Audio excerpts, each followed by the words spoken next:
Bismillahirrahmanirrahim. Assalamualaikum warahmatullahi wabarakatuh. 89,9 Suara Muslim Lumajang, The Best Religious Radio Network.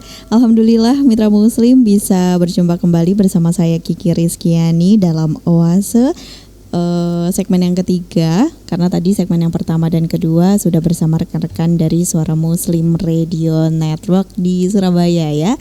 Dan di sini kembali lagi mitra muslim, ada Oase Keluarga Harmoni bersama Yayasan Cahaya Al-Quran. Kita akan mengangkat satu buah tema, kita akan diskusikan bersama, ngobrol juga. Anda bisa ikut komen di WA Suara Muslim Lumajang 0811 3400 899, ataupun juga Anda bisa ikut berkomentar di live Facebooknya Kiki Rizkiani. Agak narsis sekarang ya. Nah mitra muslim, ngomongin tentang tema kita siang hari ini, Life is a Journey. Semua ada prosesnya. Kalau ngomongin itu sih tentang hidup ya. Hidup kita di dunia ini kan memang akan menentukan hidup kita di akhirat nanti. Jadi kita tidak bisa sembarangan menentukan makna hidup berdasarkan konsep yang tidak jelas asalnya. Jadi kalau misalkan kita udah salah memaknai hidup ini, kemudian kita hidup berdasarkan makna yang salah, maka sudah bisa ditebak nih ke arah mana kita akan hidup, bagaimana nanti juga di akhirat kita. Mungkin kita sekarang bertanya-tanya, apa sih maknanya menjalani ini semua gitu ya? Menjalani rutinitas, bekerja, belajar, memperjuangkan sesuatu, menggapai segala prestasi yang ada gitu. Nah, ketika nanti kita meninggal, semua itu tidak akan dibawa ke dunia atau kehidupan selanjutnya. Lalu untuk apa sekarang kita ini berlomba-lomba dan juga berlari? Nanti kita akan bahas mitra muslim. Sebelum saya perkenalkan sih, saya sapa kedua narasumber yang selalu setia bersama saya di Oase Keluarga Harmoni. Ada Dr. Alia Hidayati, SPTHT BKL, Direktur Yayasan Cahaya Al-Quran sekaligus Wakil Ketua Dewan Dakwah Islam Indonesia Lumajang, dan juga ada Ustadz Suharyo AP selaku Ketua Dewan Dakwah Islam Indonesia Lumajang. Saya sapa kedua narasumber saya. Assalamualaikum. Waalaikumsalam warahmatullahi wabarakatuh. Gimana, sehat kabarnya Bu Dokter dan juga Ustadz Suharyo? Alhamdulillah. Alhamdulillah ya. Iya, kalau Bu Dokter sehat, saya ikut sehat. Ikut sehat ya, jadi idem ya. Jadi mengikuti gitu, apapun cuacanya ya, karena cuacanya memang sekarang ini ya agak berangin. Iya, anginnya kenceng banget. Iya. Ada beberapa wilayah yang pohon tumbang, longsor gitu. Untuk di wilayah Kabupaten Lumajangnya sih. Iya. Greges, diare. Oh iya. Bu Dokter banget itu kayaknya.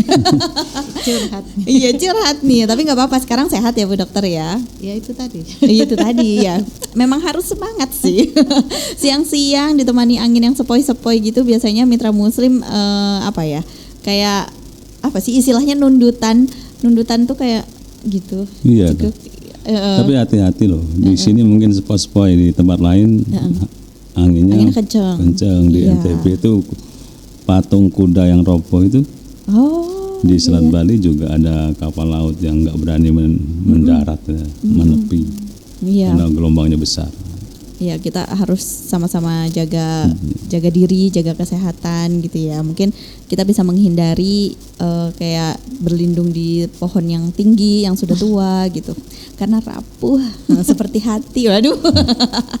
Enggak sih, kita ngobrolin tentang life is journey. Semua ada prosesnya. Monggo Bu Dokter. Iya. Diskusi siang ini ya. Oke, diskusi siang ini kan ya tentang perjalanan kehidupan kita sehari-hari ya. Karena ya kita lihat kadang kita sendiri itu suka nggak sabar.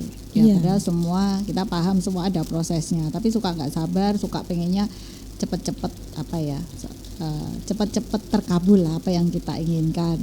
Misal begitu masuk kerja udah dapet penghargaan, langsung peningkatan gaji dan sebagainya gitu. Barusan masuk sekolah atau masuk pendidikan pengennya langsung cepat lulus dengan nilai yang bagus. Belajar juga belum ya, baru masuk kayak baru gitu. juga masuk.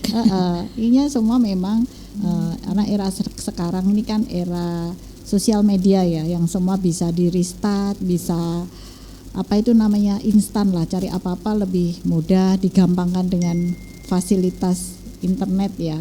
Jadi pengennya ya itu tadi seperti masak mie instan begitu.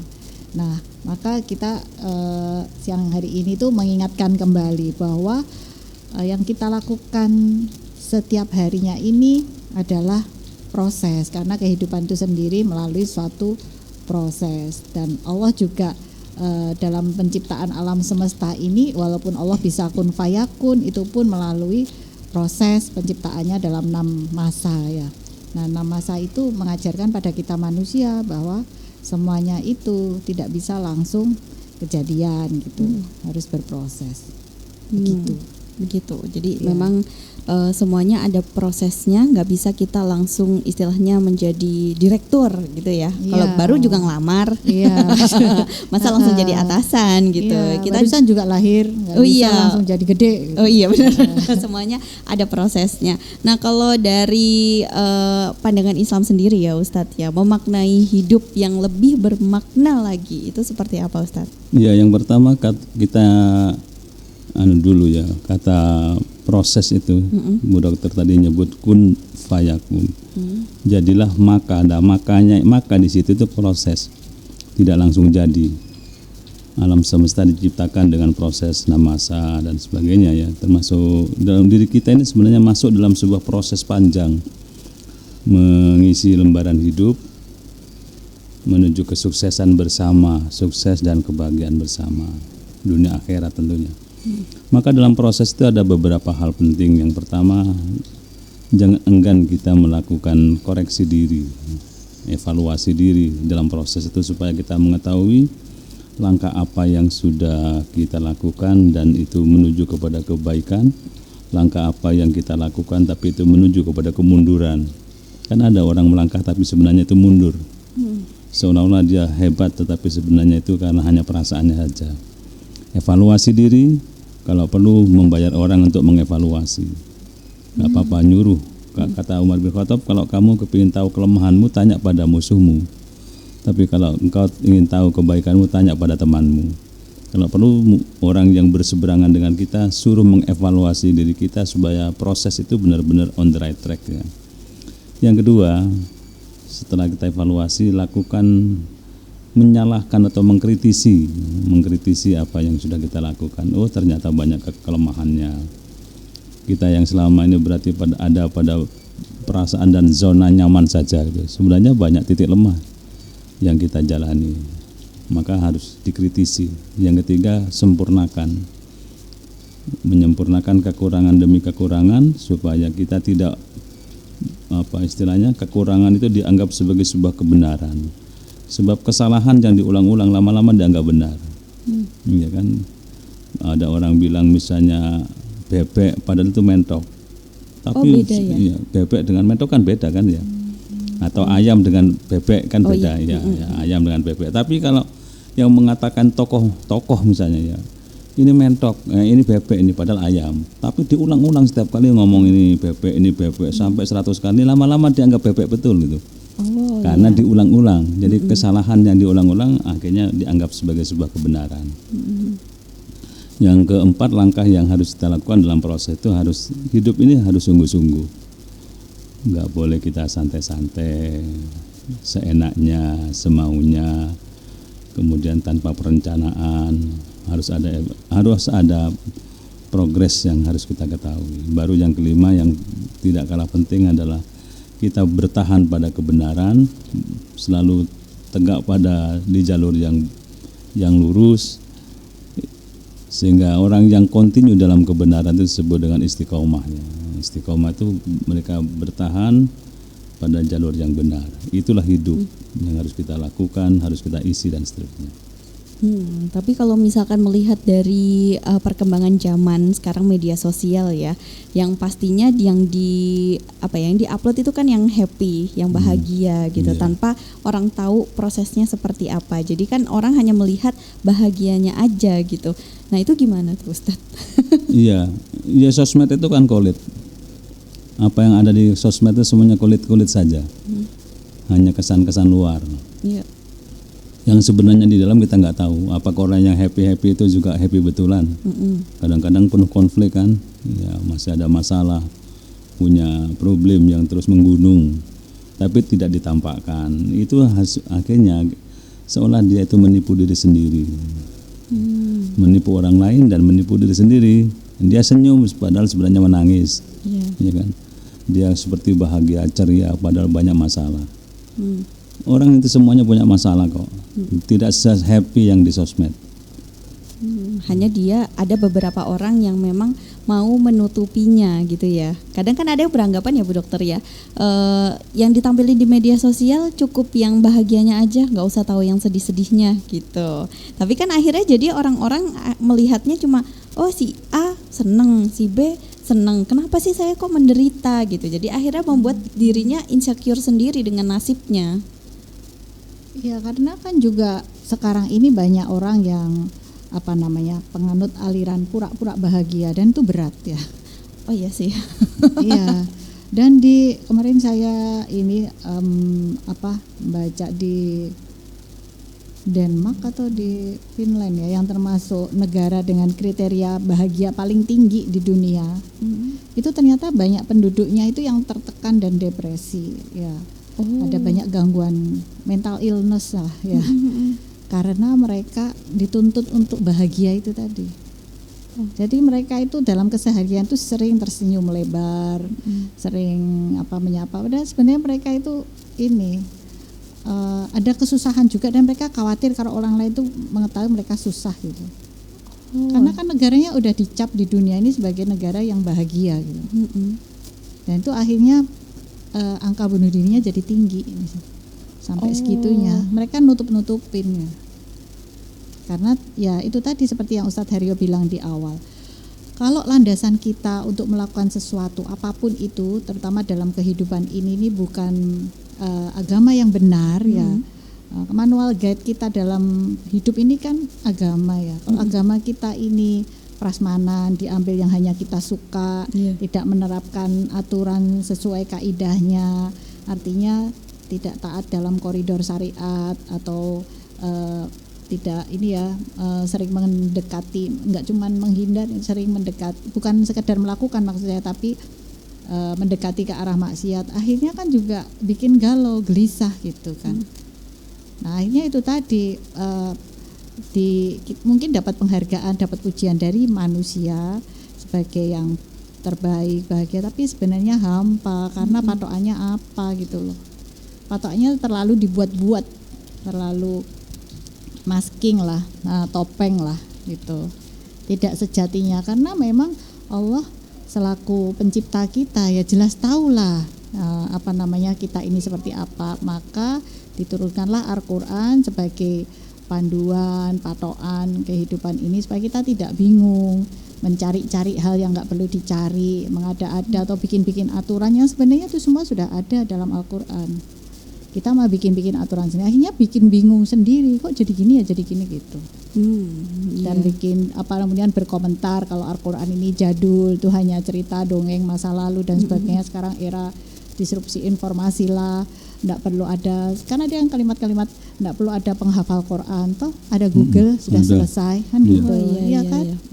Nah, jadi sebenarnya ngapain beragama benar-benar? Ngapain ngafalin kitab yang banyak-banyak itu? Toh tinggal set sudah langsung. Nah, kalimat-kalimat seperti itu yang seperti yang dibilang Ustadz Haryo, lama-lama juga iya gitu. Kalau itu semakin disondingkan, tiap hari digaungkan ya, iya gitu. Orang-orang jadi mikir, jadi kayak ini itu benar gitu ya. Gitu. Akhirnya tambah bingung, tambah gampang untuk menjalani kehidupan. Karena yang benar sejati menurut aturan agama ini seolah diremehkan. Diremehkan dengan apa? Sekarang zaman maju, zaman itu kan zaman ulama dulu belum ada kertas aja susah sama gitu. Makanya dihafalin. Nah, dihafalin. Nggak usah. Kan enggak gitu juga. Prinsipnya itu bukan ngafalin untuk sekedar menghafal kayak uji kompetisi atau olimpiade gitu kan, bukan. Niatnya itu kan untuk penghambaan diri, bukan niat untuk berlomba. Kan tidak ada kompetisi antar ulama sedunia. Iya benar. Kan kalau misalkan hanya hafiz ya itu mungkin cuma apresiasi bagi anak-anak gitu ya. Atau bagi seseorang yang memang sudah hafal Al-Qur'an. Menghafal Al-Qur'an itu wajib. Perkara nanti disebut hafiz atau enggak atau menguasai 30 juz apa enggak itu reward ya. Iya. Ya, jadi sekarang kan juga ulama juga ada tandingan kan ya yang pakai Nusantara itu ya kan. Itu. Nah, intinya kan kita bisa lihat lah mana yang benar-benar membela yang hak, mana benar-benar yang sekedar customize ya. Itu, nah itu kelihatan kok. Kalau dia ditarget terus oleh yang paling punya kuasa, berarti yang benar kan, patokannya Imam Syafi'i kan begitu. Kalau ada orang yang ditarget terus oleh penguasa yang durjana yang lain kayak seperti itu berarti dia yang benar. Gampangnya nyari gitu. Oke. Biasanya memang ini yang pengen prosesnya instan itu ya anak-anak muda zaman sekarang juga gitu ya, yang pengennya semuanya kayaknya instan gitu. Padahal nggak bisa kayak gitu, semuanya ada prosesnya gitu. Kayak dia mau menghasilkan apa ya dia harus berbuat sesuatu dulu kan kayak gitu. Betul, dan saya pikir tidak hanya anak muda ya, orang tua pun juga terpengaruh kan, karena ini kan digaung-gaungkan terus kan. Jadi orang tua-tua pun juga udah sepuh ya, capek lah nunggu-nunggu mana hasilnya semua gitu ya. Jadi ya sama aja. Karena ini menurut saya ini karakter hidup ya. Karakter hidup di zaman sekarang. Zaman globalisasi atau gombalisasi. Senangannya ngegombal. Oke, nanti kita lanjutin lagi Bu Dokter untuk ngobrolinnya ya. Kita jeda dulu Mitra Muslim, tetaplah di Oase Suara Muslim Lumajang, the best religious radio network. Ya Mitra Muslim, kembali lagi di Oase Keluarga Harmoni bersama Yayasan Cahaya Al-Quran. Kita masih bersama Dr. Aliyah dan juga Ustadz Suharyo AP. Life is journey, semua ada prosesnya. Nah kalau misalkan ditanya hidup ini adalah sebuah perjalanan gitu ya, sebenarnya tujuan dan apa yang harus kita lakukan selama hidup ini Bu Dokter, tujuan kita kemana dan apa yang harus kita lakukan? Ya kalau tujuan nanti biar Ustadz Haryo ya, tadi sudah di-spill sedikit ya. Iya. Nah, yang jelas tuh proses kehidupan kita tuh harus progres. Nggak cuma proses tapi juga progres, artinya kita harus tiap hari itu melakukan sesuatu yang memang harus dikerjakan, artinya itu mengerjakan ya, bukan sekedar dipikir, direncanakan gitu ya, tapi eksekusi ya, jadi nggak cuma wacana, karena kan banyak sekali yang kita ini sebenarnya idenya hebat-hebat ya, kemampuan kemampuan otak, fisik dan lain-lain itu luar biasa, tapi semuanya hanya ide, hanya wacana, nggak pernah dieksekusi. Nah kemudian kalau yang kedua nih ya, supaya kita hidup berprogres itu tiap kali kita membandingkan diri kita dengan yang lain itu jadikan motivasi, bukan jadi sumber sakit hati. Oh iya. Iya kan, kebanyakan kan jadinya julid gitu kan. Kalau lihat orang lain yang sukses, kemudian kita kadang jengkel, kesel atau gimana. Nah, harusnya ikut senang sepanjang prosesnya, ini wajar ya. Benar. Kemudian juga dengan effort ya, pelajari cara mereka gimana sih gitu, supaya kita juga ikut sukses gitu loh. Nah, kalau kita selalu menjadikan hal itu sebagai hal yang sumber sakit hati, nggak akan berkesudahan. Mereka udah menjulang tinggi ya, kita di situ-situ aja, bahkan mungkin tadi yang seperti Ustadz Haryo mundur ke belakang karena kita sibuk noleh terus nggak maju-maju. Ada orang ngomong kita dikit, kita tolehin, kita urus, nggak usah lah. Nah, mereka memang pengen supaya kita nggak maju, menghambat yang ingin kita kerjakan, menghambat karya kita itu. Kemudian yang berikutnya mungkin jangan selalu nanggepin hal-hal yang anfaedah ya, maksudnya tuh jangan suka berdebat untuk hal yang nggak penting. Kalau semua hal itu kita tanggepin ya, padahal itu anfaedah, akhirnya habis waktu kita. Apalagi kalau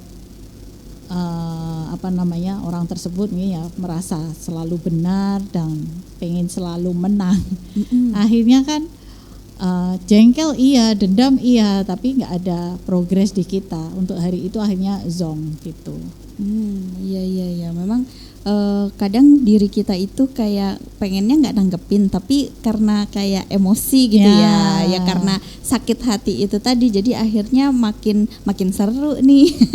Masa nggak ditanggepin? Nah ya itu makanya memang harus nanggepin untuk hal-hal yang memang perlu kita tanggepin. Misal nih ya, hal-hal yang menyimpang dari kebenaran sejati, yang menyimpang dari ketauhidan, jelek-jelekin atau menghina agama kita, Rasul, Tuhan kita, itu ya jelas lah kita harus ikut nimbrung. Tapi kalau selain itu yang menghina-hina kita, kemudian menganggap kita itu merasa itu kehormatan kita, itu kita perjuangin banget. Tapi kalau udah menghina agama kita diam. Kebanyakan gitu ya, kebalik-balik gitu. Nah, banyak banget hal yang bisa kita kerjakan daripada menghabiskan energi untuk hal-hal yang tanpa faedah ini. Iya. Ini reminder untuk kita semua ya, termasuk saya gitu. Jadi kalau ada masukan ya udah diterima gitu ya Bu Dokter ya. Iya. Dan kita harus selalu berprasangka baik pada diri kita. Artinya kalau lingkungan kita ini sudah tepat insya Allah ya, dan kita di jalur yang tepat ya, tinggal nyemangatin diri supaya kita tahu bahwa apa yang kita kerjakan itu insya Allah bermanfaat, minimal ya untuk diri kita dan untuk akhirat kita gitu. Walaupun mungkin belum menghasilkan cuan ya, maksud apa-apa dihitung cuan. Kayaknya receh banget gitu loh kan. Zaman sekarang gitu ya, dikit-dikit nggak ada cuannya, males gitu. Nah ya kan gitu dah. Jadi pengennya tuh kayak menghasilkan sebuah materi untuk dunia gitu, padahal sebenarnya yang lebih penting kan menghasilkan sesuatu untuk yang bisa kita bawa pulang nanti di akhirat ya Bu Dokter. Iya, bukan berarti cuan nggak penting, tapi ya nggak segitunya juga. Jangan sampai cuan itu jadi penentu langkah kita, maksudnya gitu. Kalau nggak ada cuan nggak melangkah, ada cuan melangkah lah, itu cuannya bener apa enggak, akhirnya kan itu nggak diurus ya. Jadi urusannya cuan gitu aja, entah halal atau enggak, pokoknya ada cuan melangkah, kan enggak gitu juga. Iya, kebanyakan mungkin tujuan akhirnya adalah harta yang kaya, berlimpah gitu ya, karir yang sukses seperti itu. Kayak gitu nggak sih Ustadz? Tujuannya? Ya kalau bicara cuan ya, nyambung soal cuan itu dulu. Katanya sih uang itu pelayan yang baik. Iya, tapi majikan yang buruk. Pelayan yang baik tapi majikan yang buruk ya. Dia bisa melayani kita untuk kepentingan ini itu bisa. Tapi kalau kita sudah menghamba kepada cuan itu, kepada uang, kita dikendalikan oleh uang itu. Mau begini uangnya tidak mau misalnya, jangan eman-eman ini, kita dikendalikan. Itu majikan yang buruk di situ. Tapi kan kita kembalikan lagi bahwa hidup ini tujuannya untuk apa, itu tadi kan pertanyaannya. Sudah sering kita bahas antara ayat 5-6 itu, bahwa tujuan hidup itu intinya untuk ibadah. Ibadah kepada Allah pencipta hidup kita ini. Ibadah itu bukan sekedar sholat di musola, di masjid, itu iya ibadah, tapi bukan hanya itu. Seluruh aktivitas kita yang baik, yang manfaat, itu kalau diniati untuk mencari ridha Allah bernilai ibadah. Kita begini ini kan kelihatannya seperti duniawiyah ya, tapi kalau niatnya untuk dakwah bernilai ibadah insya Allah.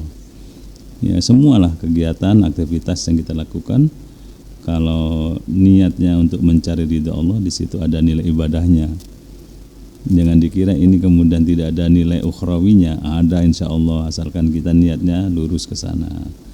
Kemudian yang kedua, kita harus senantiasa menghilangkan kebiasaan banyak mendengar hal-hal yang menyangkut diri kita gitu. Karena telinga kita kan cuma dua, ya kan, sementara suara begitu hiruk pikuk di mana-mana, apalagi mendengar kemudian dirasakan, ya baper lah ya, gampang sakit hati, gampang perasaan. Orang yang bicara sudah lupa Sementara kita masih asik dengan kesan-kesan yang tidak nyaman, sakit hati. Kemudian dia orang yang gampang sakit hati kan gampang sakit. Sakit hati ya kurus, watuk, mati. Kayak ngenes ya sebenarnya ya. Kalau kita menjalani hidup itu kayak nggak happy gitu akhirnya. Nggak happy sama sekali. Jadi itu tadi orang yang bicara tentang keburukan kita itu berarti menempatkan kita selevel dengan dia. Satu. Yang kedua, yang bicara itu sudah lupa apa yang diucapkan. Sementara kita masih mikir. Orang itu nyakiti hati saya. Kenapa bilang begini? Orangnya sudah tidur dengan anaknya. Iya kan eman-eman tenaga kita. Maka telinga yang dua ini kita eman, jangan terlalu diisi hal-hal yang terlalu penuh, nanti gampang sakit, larinya ke THT lagi. Larinya ke Bu Dokter ya. Ini Bu Dokter kok kayaknya banyak suara-suara sumbang gitu ya.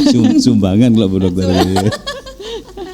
Iya, emang terkadang antara kayak telinga dan hati itu kan kayak ada sesuatu yang apa bisa dikatakan sinkron ya. Jadi kita mendengar apa terus langsung kayak masuk ke hati gitu loh Bu Dokter.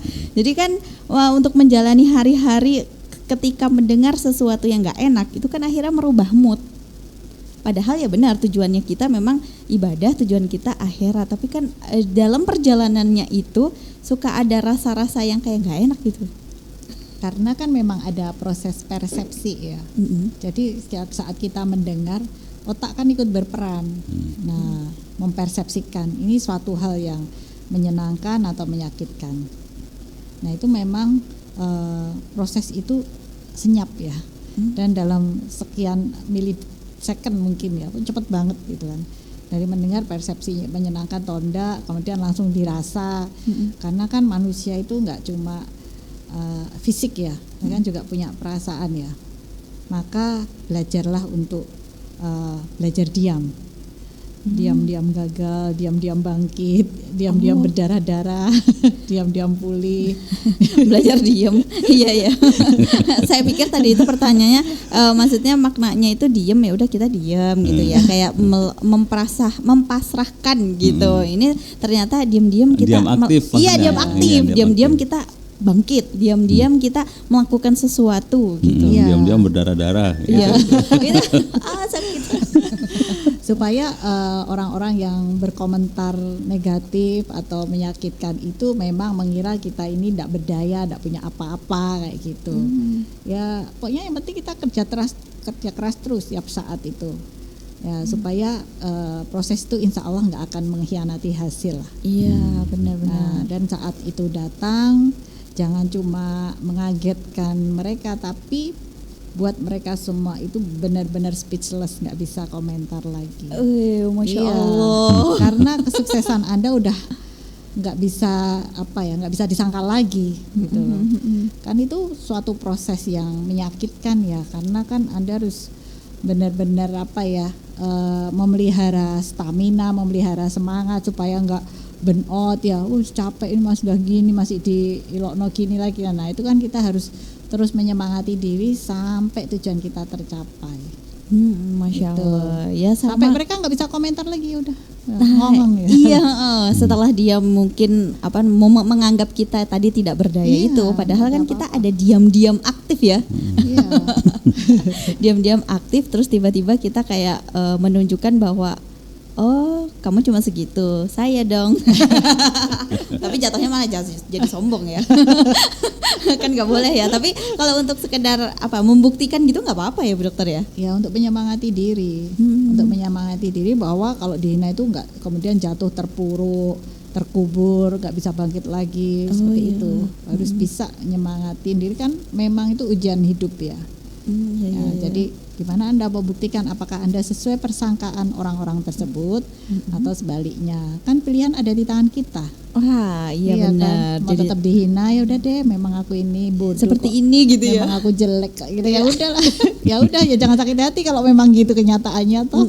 Iya, jadi ini kayak membangkitkan semangat kita lagi ya Bu Dokter ya. Jadi kalau misalkan kalau ada orang yang ngata-ngatain gimana, ya udah nangis di pojokan, aduh enggak banget kalau saya. Kalau dikatain jelek ya udah ke milis ya. Iya benar banget itu, benar. langsung arahnya ke Pak Dokter gitu. Benar itu. Setidaknya tuh ada usaha gitu ya Dokter. Iya, untuk glowing aja butuh usaha ya. Nah, iya benar. Jadi sesuatu itu kan memang harus ada prosesnya ya Bu Dokter. Betul, ya. Jadi iya. kalau misalnya kita dikatain gini, oh bentar lagi nih kita masih mau nunjukin prosesnya dulu. Apa namanya? Kita mau berproses dulu baru nanti kita tunjukkan hasilnya. Iya, gitu.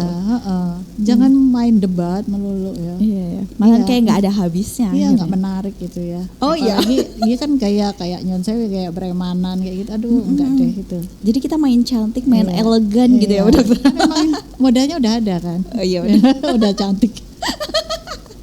Seru ya kalau ngomong antara perempuan ya Ustadz ya. Makanya saya diam. Oh iya. Diam aktif. Diam aktif, abis ini ditanyain apa sama Kiki nih gitu ya. Menyiapkan jawaban-jawaban. Oke.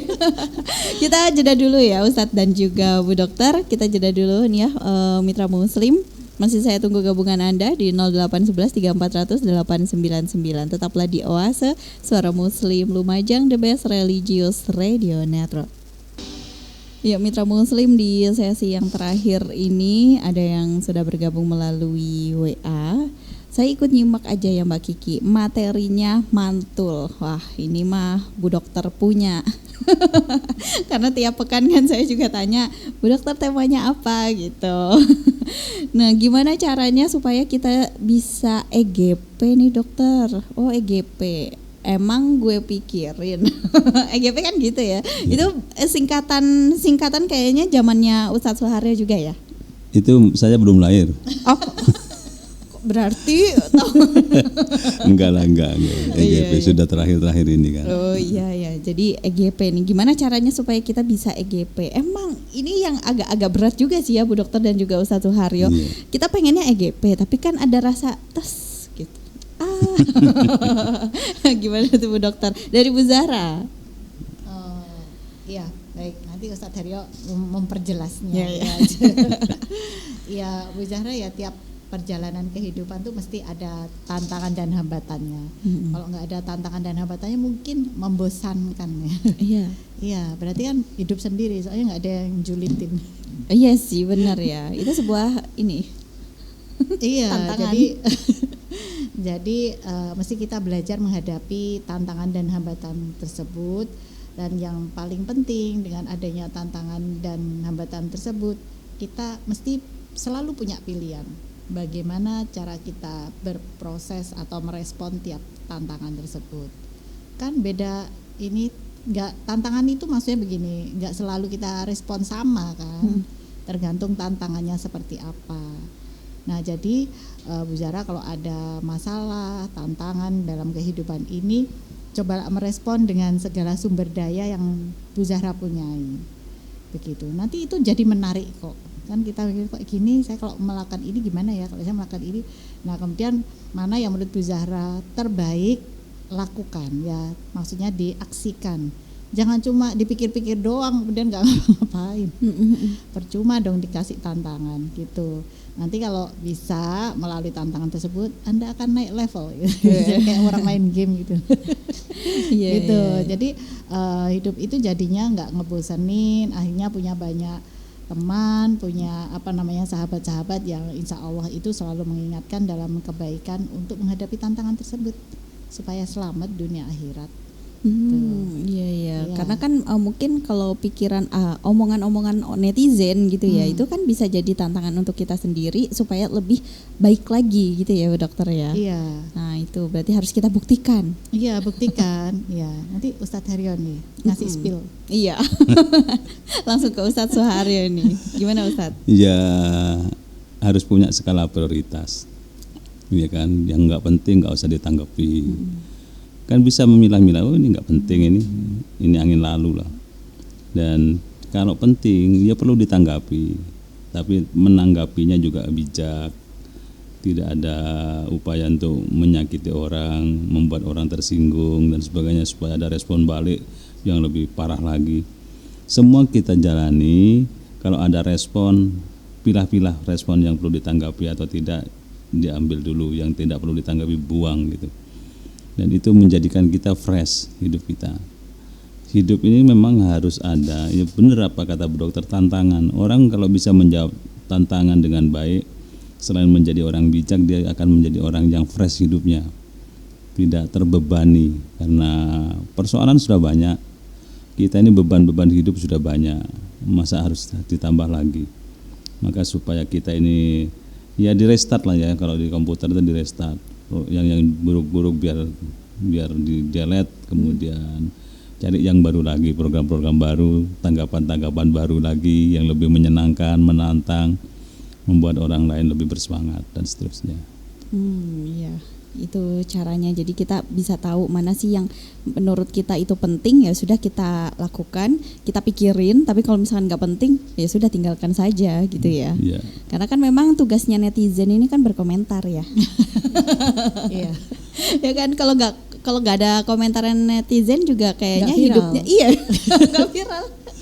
Iya sih benar ya, dari apalagi sekarang udah musimnya semua kayak main video gitu kan, upload gitu, ya pasti nyarinya yang FYP. Oke, terima kasih Bu Zahra yang sudah bergabung ya di Oase. Tapi ini sudah tanda waktu 2 siang juga. Kita harus pamit dan kita harus mendengarkan closing statement dari kedua narasumber saya. Silakan Bu Dokter dan juga Ustadz Suharyo. Iya, proses dalam kehidupan itu ya. Kalau kehidupan ini yang kita jalani itu penuh kesederhanaan, itu berbanggalah, karena itu sebenarnya bukan aib. Ya, hidup sederhana itu mengajarkan kita buat menghargai hal-hal yang kecil, tidak perlu selalu divalidasi, nikmati setiap langkah yang sudah kita kerjakan, selalu bersyukur dan perluas sabar. Ya, jangan lupa pohon yang tinggi, besar, kokoh pun awalnya dari akar yang ditanam. Ya, baik. Ustadz Suharyo. Ya, biasanya orang yang banyak menanggapi orang lain itu kurang kerjaan. Ya, hilangkan kebiasaan itu. Sibuklah dengan diri sendiri, karena orang yang sibuk dengan diri sendiri dia akan tahu capaian yang sudah dilakukan seperti apa, dan dia akan terus berupaya untuk memperbaiki dirinya. Baik, terima kasih banyak Ustadz Suharyo dan juga Bu Dokter. Sehat selalu karena cuacanya juga seperti ini. Semoga sehat, jaga kesehatan juga. Intinya kita bertiga sehat. Amin. Jadi saling mendoakan. Terima kasih. Assalamualaikum. Waalaikumsalam warahmatullahi wabarakatuh.